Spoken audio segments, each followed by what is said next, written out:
Chapter 1. The Foundation. Wesley Greenwood had learned to trust his instincts during his 8 years as a military intelligence analyst in the Marine Corps. Those instincts had kept him alive in places where hesitation meant death, and they'd served him well in his civilian life as a data forensics consultant. But lately, those same instincts had been whispering warnings about his father-in-law, Julius Bender, warnings Wesley had chosen to ignore because he wanted to believe in the sanctity of family.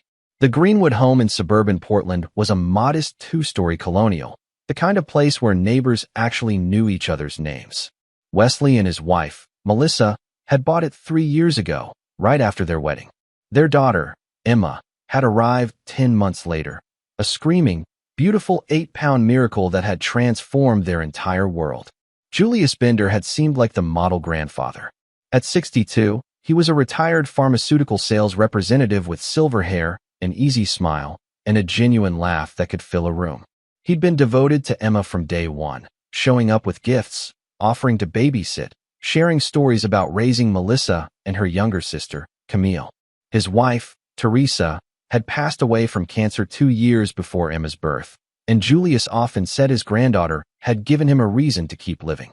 But Wesley had noticed things. Small things that his analytical mind cataloged even as he dismissed them. The way Julius's smile never quite reached his eyes when he held Emma. The phone calls he'd abruptly end when Wesley entered a room. The nervous energy that seemed to pulse beneath his grandfatherly exterior.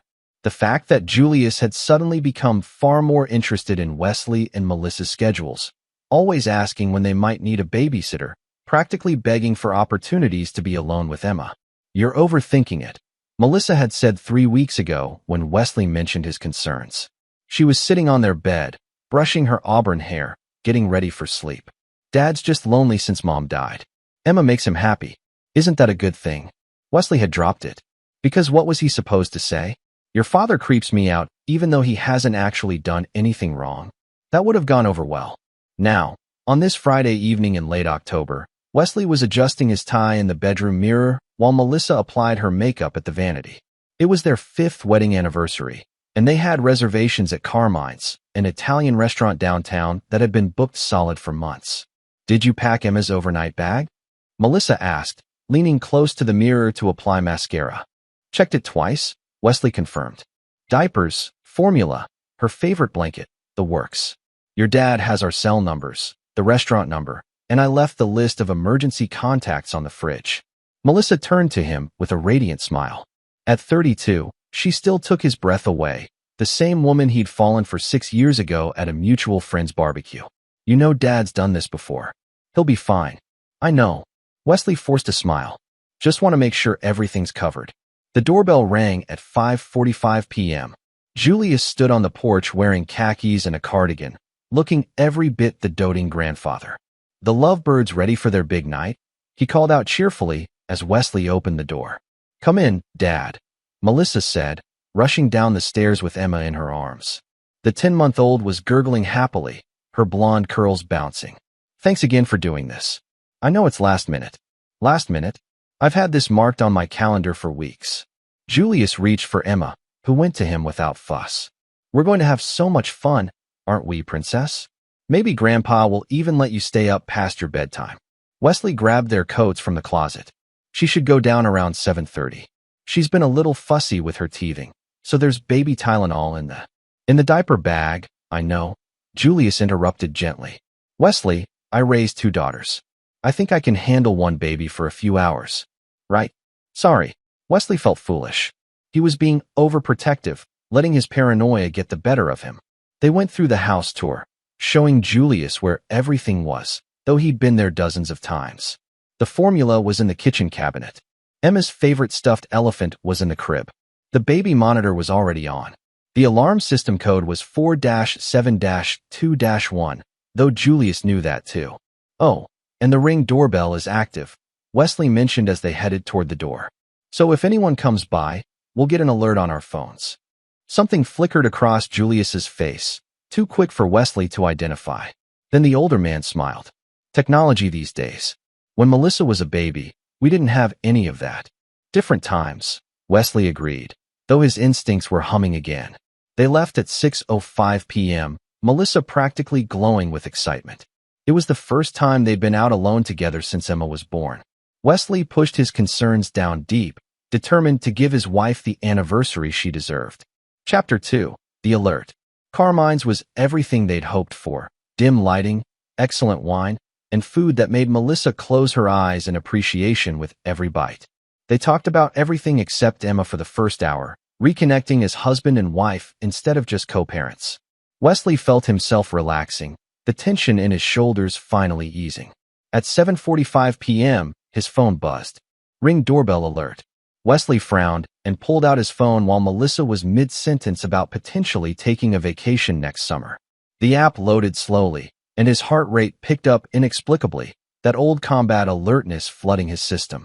The video showed Julius Bender on their front porch at 7:43 p.m., just 2 minutes ago. He was carrying a large black suitcase, the kind you'd take on a week-long trip. He looked around nervously, then unlocked the door with the key they'd given him and disappeared inside with the suitcase. Wesley's blood ran cold. "Wes? What's wrong?" Melissa asked, noticing his expression. He turned the phone toward her without a word, replaying the footage. Melissa's face went pale. "Why does he have a suitcase? He said he was staying at our house all night." Wesley was already on his feet, throwing cash on the table, way more than their bill, but he didn't care. "Call him. Now." Melissa's hands shook as she dialed her father's number. The restaurant noise faded into the background as Wesley listened to the phone ring. Once, twice, 3 times. "Hello." Julius's voice sounded normal, cheerful even. "Dad? Where are you?" Melissa's voice cracked. "I'm at your house with Emma, sweetheart. Where else would I be? She just went down for the night. Fought it a little, but she's sleeping like an angel now." Wesley grabbed the phone from Melissa. "Julius, I just got a ring alert showing you arriving at our house 7 minutes ago with a suitcase. Want to explain that?" A pause. "Too long." "Oh, that? I just ran home to grab some of my medications. Forgot them when I came over earlier. No big deal." "You live 40 minutes away," Wesley said coldly. "That means you left Emma alone for over an hour." No. I had my neighbor Santos watch her." "You left our infant daughter with a stranger?" Melissa's voice rose to a near shriek, drawing stares from nearby tables. "Santos isn't a stranger. He's a retired teacher, perfectly safe." Wesley hung up. His mind was racing through scenarios, each worse than the last. "We're going home. Now." The drive back took 23 minutes, though Wesley barely remembered it. He was operating on pure instinct now, the same mode that had kept him sharp in Afghanistan. Melissa was crying in the passenger seat, calling her father over and over, getting no answer now. "He wouldn't hurt her," Melissa kept saying. "He loves her. He wouldn't." "I know." Wesley lied, though he didn't know anything anymore. They pulled into their driveway at 8:17 p.m. The house was dark except for the living room lamp. Wesley was out of the car before the engine stopped, taking the porch steps 2 at a time. The door was locked. He fumbled with his keys, adrenaline making his hands clumsy. The house was silent. Too silent. "Emma." Melissa pushed past him, racing toward the nursery upstairs. Wesley went to the living room first, his training taking over. Assess the situation. Identify threats. The room looked normal at first glance. Baby toys on the floor, burp cloths on the couch. Then he noticed the nursery monitor was turned off. The one they'd specifically shown Julius was on. Melissa's scream cut through the house like a blade. Wesley took the stairs 4 at a time. The nursery door was open, and Melissa stood frozen in the doorway, her hands over her mouth, sobs racking her body. The crib was empty, but that wasn't the horrifying part. The room had been ransacked, drawers pulled open, clothes scattered, the window broken from the outside with glass on the floor. A staged burglary scene. Except Wesley's trained eye caught the details that didn't fit. The glass shards were on the carpet inside, yes, but there was no glass on the outside windowsill. The angle was wrong. Someone had broken the window from inside and scattered glass to make it look like an entry point. The drawers that were ransacked had been carefully emptied. Nothing was actually damaged or torn. Professional staging. And on the changing table, partially hidden under a receiving blanket, was Julius's wallet. Left behind accidentally, or so it would seem. But inside it, Wesley found something that made his blood freeze. A business card, New Horizons Family Services, Confidential Adoption Solutions, with a phone number and an address in Seattle. Wesley's mind connected the dots in seconds. This wasn't a panicked grandfather having a mental break. This was planned, calculated. His father-in-law had stolen their daughter and made it look like a random burglary, probably to sell her through an illegal adoption ring.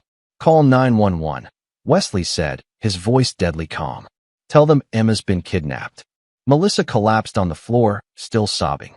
Wesley pulled out his phone and did something he'd sworn he'd never do again. He called in a favor from his old Marine Corps unit.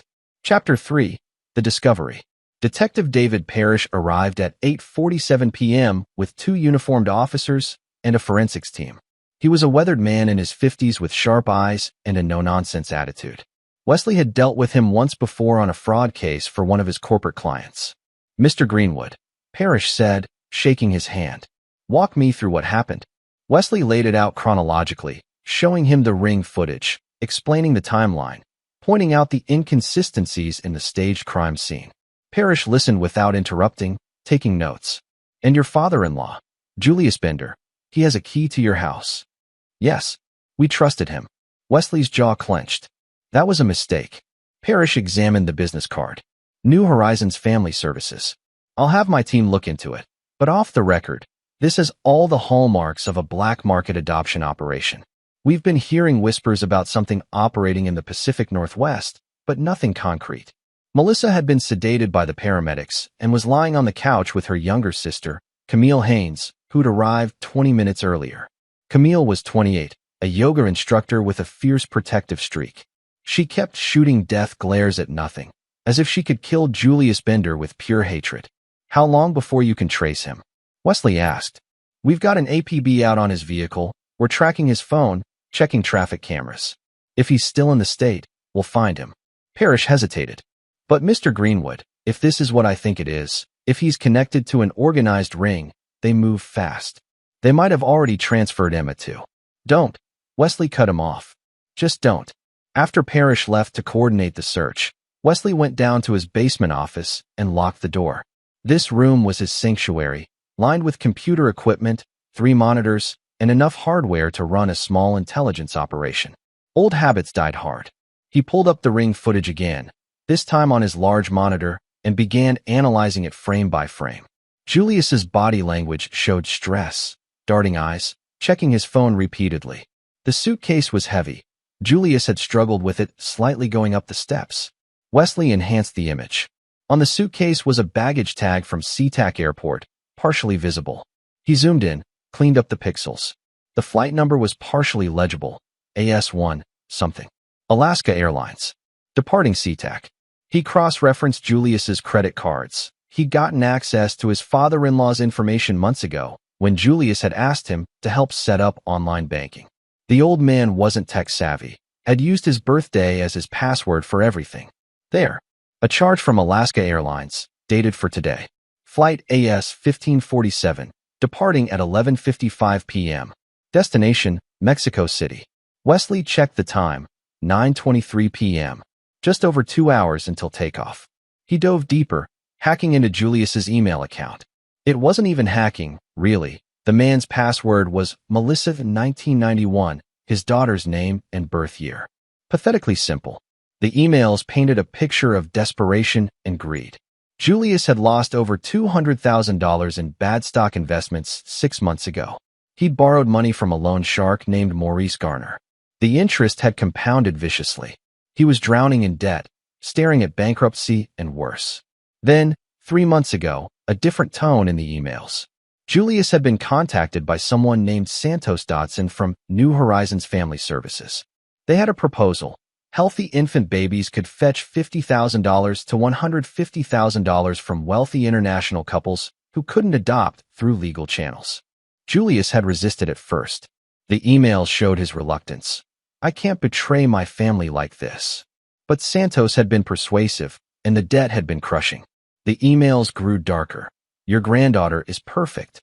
Blonde, healthy, no medical issues. We have a buyer in Mexico City willing to pay $120,000. You'll clear your debts and have money left over." Wesley felt physically ill reading them. But he kept going, documenting everything. The plan had been meticulous. Julius would babysit on the anniversary night. At 8 p.m., he'd stage the burglary. take Emma to a safe house in Seattle, and tomorrow morning, she'd be on a private plane to Mexico City. By the time anyone realized it wasn't a random kidnapping, the trail would be cold. But Julius had made mistakes. He'd left his wallet. He'd been sloppy with the crime scene staging. And he'd underestimated Wesley. Wesley found the safe house address in a text message, 4782 Pinecrest Lane, Seattle. A rental property owned by Santos Dodson. He had a choice. Go to the police with this information and hope they moved fast enough. Or handle it himself. Wesley had promised Melissa he'd left that part of his life behind. The part that operated in moral gray zones, that bent rules and sometimes broke them entirely for the greater good. He'd promised to be a civilian, a consultant, a husband and father. But his daughter was in the hands of criminals. And sometimes, the system moved too slowly. Wesley pulled out a burner phone he kept for encrypted client communications and made a call. "It's Greenwood," he said when the line connected. "I need the team. Tonight." The voice on the other end, Chris Williams, his former unit mate, didn't hesitate. "Address." Wesley gave him the Seattle safe house location. "Time frame. I'm 2 hours out. Can you hold?" "Negative. I'm going in first. Your backup and cleanup." "Wesley, you can't." "My daughter, Chris. They took my daughter." A pause. "We'll be there." "And Wes? We'll get her back." Wesley went upstairs and found Melissa sleeping fitfully on the couch, Camille watching over her. The younger woman looked up at him with red-rimmed eyes. "Do you know where she is?" Camille asked quietly. "Maybe. I'm going to check something out. The police are doing their best, but I'm not waiting." Wesley grabbed his jacket and a black duffel bag from the hall closet. Inside were tools he'd hoped never to use again. Camille stood up. "I'm coming with you." "No. That's my niece. My father did this. I'm coming." Wesley studied her. Camille was tough. He knew that. She'd done 2 tours with Doctors Without Borders in some of the world's worst hellholes. She wasn't fragile. "Stay in the car when we get there," he finally said. "And if this goes south, you drive away and call Parrish." "Understood." She nodded. They left through the back door at 9:45 p.m. Seattle was 2.5 hours away. Emma's flight was scheduled to leave at 11:55 p.m. The race was on. Chapter 4, The Safe House. The drive to Seattle should have taken 2.5 hours, but Wesley made it in 97 minutes, pushing his Dodge Charger well past legal speeds on I-5. Camille sat rigid in the passenger seat, white-knuckling the handle, but she didn't complain once. Pinecrest Lane was in a rundown neighborhood south of SeaTac Airport, the kind of area where people minded their own business and didn't call the cops for every suspicious noise. The rental house at 4782 was a squat, single-story rambler with peeling paint and an overgrown yard. A silver Honda Accord sat in the driveway, Julius's car. Wesley parked 3 houses down and killed the lights. It was 11:18 p.m., 37 minutes until the flight. "There's a light on in the back," Camille whispered, pointing. Wesley was already pulling gear from his duffel, a tactical flashlight, lock picks, his old K-bar knife, and something he'd never told Melissa he owned, a Glock 19 with a suppressor. He checked the magazine out of habit, muscle memory taking over. "Jesus, Wes," Camille breathed. "Stay in the car. Doors locked. Engine running. If I'm not back in 15 minutes, or if anyone else shows up, you drive away and call Detective Parrish." He rattled off the number. "What if Emma?" "I'll have her." Wesley's voice was steel. "Trust me." He moved through the shadows like he'd been trained to do, approaching the house from the side yard where the neighbor's fence provided cover. The grass was wet from earlier rain, muffling his footsteps. He could hear voices from inside, male, arguing. Wesley reached the lit window and peered through a gap in the curtains. Julius Bender sat at a kitchen table, looking haggard and decades older than he had that afternoon. Across from him sat a man Wesley recognized from the driver's license photo he'd pulled up, Santos Dodson, a heavy-set man in his 50s with slicked-back hair and dead eyes. A third man stood by the back door, arms crossed. Younger, muscular, probably security. And in the corner, in a car seat on the floor, was Emma. She was sleeping, unharmed, perfect. Wesley's relief was so intense it nearly buckled his knees. She was alive. She was close. Now he just had to get her out. "Can't do this," Julius was saying, his voice cracking. "I changed my mind. I want to call it off." Santos laughed, a sound like gravel in a garbage disposal. "Call it off?" Julius, we have a buyer waiting in Mexico City. The plane leaves in 30 minutes. You're getting your money, we're getting our cut, and this conversation is over. She's my granddaughter. Julius's voice broke. I thought I could go through with it, but I can't. When I saw her sleeping in that crib, I can't. You should have thought of that before you racked up gambling debts with Maurice Garner, Santos said coldly. You know what Maurice does to people who don't pay? They don't just get their legs broken. They disappear. Their families disappear. Is that what you want? The security guard by the door shifted his weight. Boss, we need to move. The driver's already at the airport. Santos stood up. Julius, you're going to get in your car, drive home, and wait for the police to question you about the burglary. You'll cry, you'll play the devastated grandfather, and in a week, this will all be over. You'll have your money, your debts cleared, and everyone moves on. I'm calling the police, Julius said, reaching for his phone. Santos moved faster than a man his size should have been able to move. He grabbed Julius's wrist, twisted it sharply, and slammed it down on the table. The phone skittered across the floor. You're not calling anyone. We own you now, Julius. You're as deep in this as we are. You think the cops will believe you? You staged the crime scene. You took the baby. You're on camera at their house with a suitcase. You're going to prison either way unless you do exactly what we say. Emma stirred in her car seat, making a small sound. Wesley's finger moved to the trigger. He could take Santos first, then the guard, then. His phone buzzed. A text from Chris, 5 minutes out. Hold position. 5 minutes. Emma would be gone in 5 minutes if they loaded her into a car. Wesley couldn't wait. He moved to the back door and tested the knob silently. Locked. He pulled out his picks and began working on it, his hands steady despite the adrenaline. The lock was cheap, simple. It took him 40 seconds. The door clicked open. Wesley moved inside in one fluid motion, the Glock raised, his voice cutting through the room like a blade. Nobody moves. Santos spun around, his hand going for something in his jacket. Don't, Wesley said, his aim never wavering. Hands where I can see them. You too, he added to the guard. Julius's face went white. Wesley, how did you? Shut up. Wesley's eyes never left Santos. You're going to sit down, put your hands on the table, and tell me everything about your operation. Who else is involved? Where the other children are? All of it. Santos smiled, showing yellow teeth. You think you're the first angry parent to show up waving a gun? You're not going to shoot me. You're a civilian now, playing soldier. And the second you pull that trigger, you're a murderer. Try me, Wesley said softly. The guard by the door made his move, going for a weapon at his back. Wesley shot him in the shoulder, a suppressed thwip that sounded like nothing more than a loud cough. The guard went down screaming, clutching his arm. Santos's smile vanished. You crazy son of a... On the ground. Now. Wesley's voice was arctic. Santos complied, moving slowly. Julius was sobbing at the table. Wesley moved to Emma, never taking his eyes off the two men, and checked her over. She was fine, still sleeping, drugged probably. The rage that flooded him nearly made him pull the trigger again. Headlights swept across the front window. A black SUV pulled up, and Chris Williams emerged with two other men from Wesley's old unit, Benny Barrera and Lucas Hudson. They entered through the front door like professionals, weapons drawn, securing the scene in seconds. Christ, Wes, Chris said, surveying the situation. You couldn't wait 5 minutes? He moved, Wesley said, nodding at the bleeding guard. Force my hand. Benny zip-tied both Santos and the guard while Lucas checked on Emma. She's breathing fine. Probably just sleeping medication. We should get her to a hospital to be safe. Wesley holstered his weapon and picked up his daughter, holding her against his chest.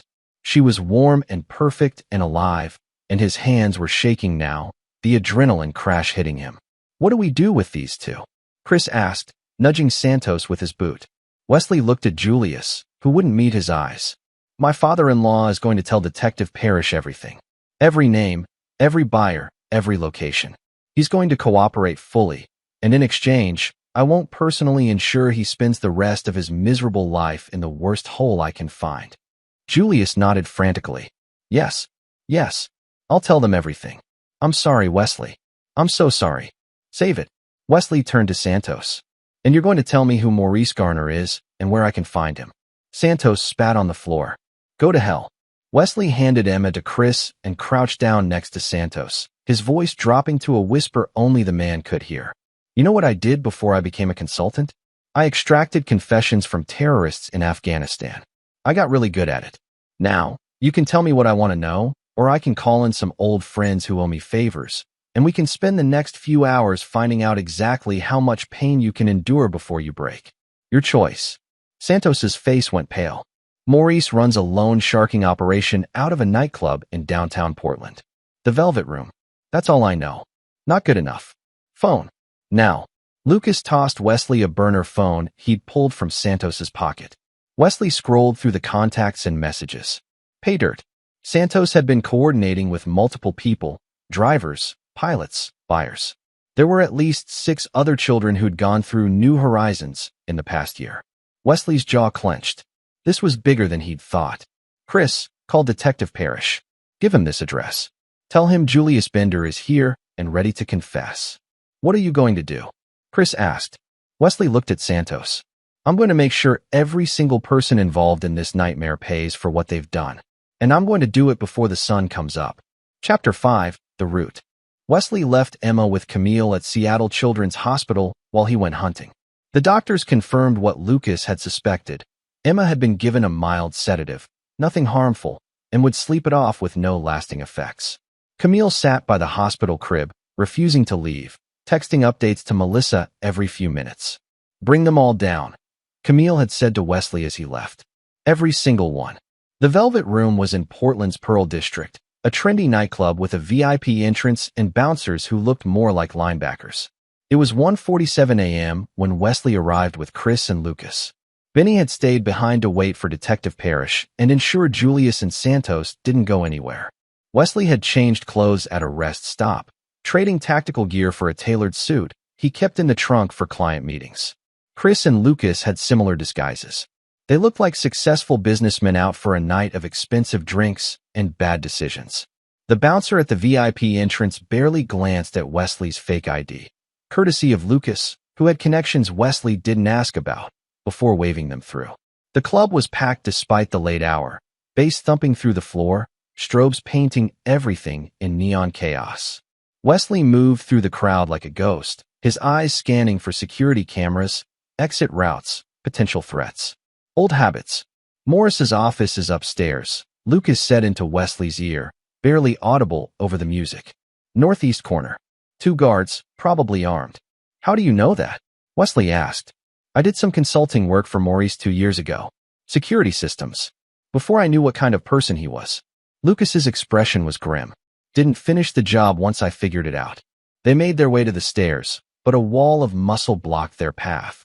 A security guard who looked like he ate smaller security guards for breakfast. VIP section is closed tonight, the guard said. Wesley smiled pleasantly. Maurice is expecting us. Tell him Wesley Greenwood is here about Julius Bender. The guard blinked, surprised. He spoke into a radio clipped to his collar, listened to the response, then stepped aside. Go on up, but you're getting searched first. Wesley had expected this. He raised his arms while the guard patted him down, finding nothing. They'd left their weapons in the car. Going in armed would have been suicide. This was a different kind of extraction. The VIP section was quieter, insulated from the chaos below. Dark leather couches, private booths, and track lighting that somehow made everyone look both dangerous and sophisticated. At a corner table sat Maurice Garner, a whip-thin man in his late 40s with expensive clothes and the predatory stillness of a shark. 2 more guards flanked him, hands resting casually near concealed weapons. Wesley Greenwood, Maurice said, gesturing to the couch across from him. I've been hearing your name tonight.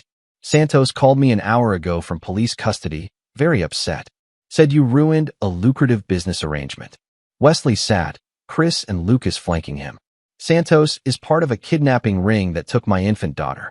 So yes, I ruined his arrangement. And now I'm here to ruin yours. Maurice laughed, a sound like breaking glass. Ruin mine? Mr. Greenwood, I think you misunderstand the situation. You're in my club, surrounded by my men. You have no weapons, no leverage. The police can't touch me. I've got judges and cops on my payroll. Santos will take the fall, Julius will disappear into a prison cell, and life goes on. Julius is cooperating with the police right now, Wesley said calmly, giving them names, addresses, financial records.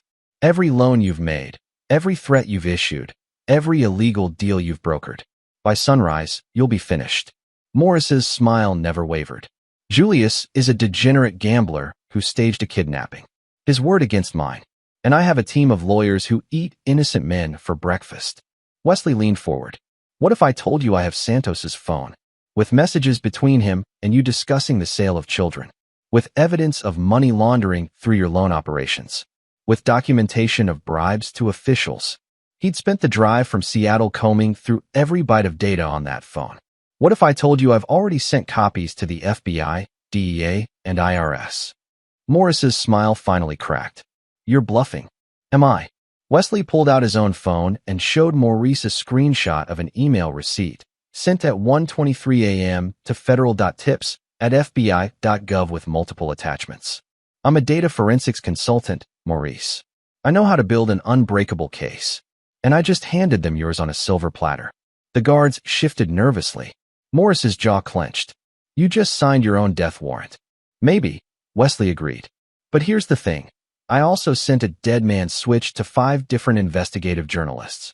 If anything happens to me, my wife, or my daughter, all of that information goes public. Your name, your associates, your operations. You'll be front-page news, and every law enforcement agency in the country will be hunting you. Maurice stared at him, and for the first time, Wesley saw genuine uncertainty in the man's eyes. You're wondering if I'm bluffing, Wesley continued. I'm not. You can kill me right now, and you'll burn down with me. Or you can disappear. Leave the country, never come back. That's the only deal on the table. And if I refuse? Wesley stood up. Then I'll make sure the next 10 years of your life are spent in a federal supermax prison, where loan sharks and child traffickers are treated real nice by the general population. Maurice was quiet for a long moment. Then he snapped his fingers, and the guards backed off. You're a bold man, Mr. Greenwood. Stupid, but bold. I prefer determined. Wesley turned to leave, then paused. Oh, and Maurice, if I ever hear about you again, even a whisper that you're operating anywhere, I won't come with lawyers and evidence. I'll come with something much more permanent. He left before Maurice could respond, his heart hammering, but his expression calm. Chris and Lucas followed, and they didn't speak until they were back in the car, 3 blocks away. That was insane, Lucas said, laughing despite himself. You had nothing on him, did you? That evidence you mentioned. I have everything, Wesley interrupted. Every text, every call log, every financial transaction Santos and Julius made. I just needed Maurice to think he had a way out before the walls closed in. So he won't leave the country? Chris asked. No, he's too arrogant. He'll try to fight it. Wesley started the car, which is why I gave Detective Parrish his location 20 minutes ago, along with enough evidence to charge him with racketeering, conspiracy to commit kidnapping, money laundering, and about 15 other felonies. Chris shook his head. You magnificent bastard. Wesley's phone rang. Detective Parrish. We got them, the detective said without preamble. Julius is singing like a canary. We've already issued warrants for Santos Dodson, Maurice Garner, and 4 others. We're raiding the Velvet Room right now. Greenwood, I don't know how you did this, but I just followed the evidence, Wesley said. My daughter, safe at Children's Hospital. Your sister-in-law hasn't left her side. Parrish paused. We also found records of 6 other children who went through New Horizons. We're contacting their families now. This bust is going to make national news. Wesley felt a weight lift off his chest. Thank you, detective. Thank you. You gave us the case of the decade. Another pause. You know I have to ask where you got all this information. Client confidentiality, Wesley said. I'm a consultant, remember? Parrish laughed. Right. Well, your father-in-law is going to spend the next 20 years in prison. Santos and Maurice are looking at life sentences. And I suspect Julius is going to have a very difficult time in there, once word gets around what he did. Wesley disconnected and drove back to Seattle, the sunrise painting the sky orange and purple.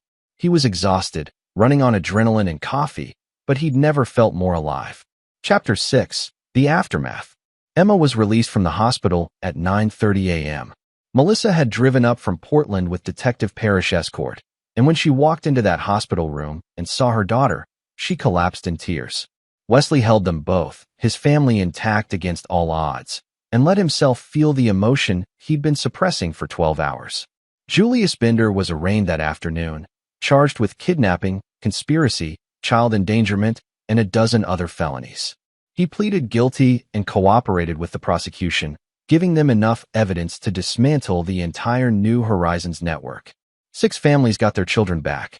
15 people were arrested across 3 states. Maurice Garner didn't run. He was arrested at the Velvet Room at 2:14 a.m., surrounded by federal agents and local police. They found enough evidence in his office to charge him with racketeering, money laundering, conspiracy to commit kidnapping, and witness intimidation. His lawyers tried to fight it, but the case was airtight. Santos Dotson cooperated for a reduced sentence, 25 years instead of life. He gave them names of buyers in 7 different countries. Interpol got involved. The story made international headlines. Black market adoption ring busted in Pacific Northwest. But Wesley wasn't satisfied. There was still one loose end. Chapter 7. The Trap. 2 weeks after Emma came home, Wesley sat in his basement office, staring at a name on his computer screen, Drew Godfrey. Drew had popped up in Santos's phone records, a lawyer who'd facilitated several adoptions through New Horizons. He'd covered his tracks well, using shell companies and encrypted communications, but Wesley was better.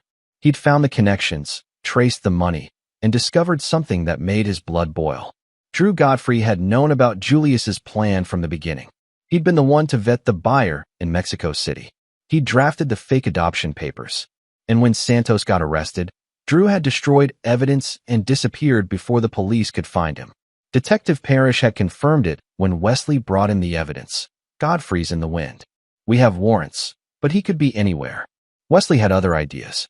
He'd spent 2 weeks building a trap, using every skill he'd learned in military intelligence. He'd created a fake identity, a wealthy European businessman named Klaus Richter who was looking to adopt a healthy American infant through discreet channels. He'd paid for ads in the dark web forums where people like Drew Godfrey operated. And yesterday, Drew had taken the bait. The meeting was set for tonight at 7 p.m. in a warehouse district south of Portland. Wesley was supposed to bring $150,000 in cash. Drew would bring the baby, a child he claimed to have access to through emergency foster care connections. Detective Parrish had initially balked at the plan, but Wesley had convinced him. You need Drew in the act. Attempting to sell a child. Otherwise, his lawyers will tear apart your paper trail, and he'll walk on a technicality. This way, you catch him red-handed. Parrish had finally agreed, but with conditions. Wesley would wear a wire, and there would be a full tactical team surrounding the warehouse. The moment Drew exchanged money for a child, they'd move in. Wesley stood in the police station bathroom at 6:15 p.m., letting a technician wire him up. The microphone was the size of a button, sewn into his collar. The transmitter was hidden at the small of his back. You okay? Parrish asked, appearing in the doorway. Fine. You don't have to do this, you know. We could send in an undercover officer. Drew's paranoid. He's going to do background checks, facial recognition, the works. My Klaus Richter identity is bulletproof because I built it myself. Anyone else, he'd smell it. Parrish nodded. Just remember, we need him to explicitly offer to sell you the child. Get him talking about price, logistics, all of it. Then we move in. Wesley checked his reflection in the mirror. He was dressed in an expensive suit, playing the part of a morally bankrupt businessman willing to buy a child. He looked the part. The warehouse was exactly as bleak as Wesley had expected. Rusted metal siding, broken windows, a location so far from civilization that screaming wouldn't bring help. Perfect for illegal transactions. Wesley parked his car and approached the main entrance, his footsteps echoing in the empty lot. The door was unlocked. Inside, the warehouse was cavernous and dark, lit only by street lights filtering through the grimy windows. Mr. Richter? A voice called from the shadows. Drew Godfrey stepped into the light, a man in his early 40s with a lawyer's polished appearance and dead eyes. He was holding a car seat, and Wesley's stomach twisted when he saw a sleeping infant inside. Where did you get that child? Wesley asked, his voice steady despite the rage. Drew smiled. Does it matter? You're not here for the backstory. You're here for a product. Wesley forced himself to play the role. I need assurances. Medical records, birth certificate. All provided, all legitimate looking. This is a clean transaction, Mr. Richter. You'll get everything you need to register the child in your home country. Drew set the car seat on a nearby crate. Now, do you have the money? Wesley held up a duffel bag. Right here. But I want to see the documentation first. Drew pulled out a folder and handed it over. Wesley flipped through it. Forged birth certificates, medical records, adoption papers. All of it fake, but convincing. Satisfied? Drew asked, "Who is this child? Does it matter?" Drew repeated, "He's healthy, no family looking for him. You get what you want, I get paid, everyone wins." Wesley's jaw clenched. Someone is looking for him. His family. Drew's expression didn't change. His family gave him up through a private arrangement. They signed the papers. Legally, he's available for adoption. Through New Horizons Family Services? Drew's eyes narrowed. How do you know about? Wesley moved fast, dropping the duffel bag and lunging for the car seat. Drew tried to block him, but Wesley was trained for this.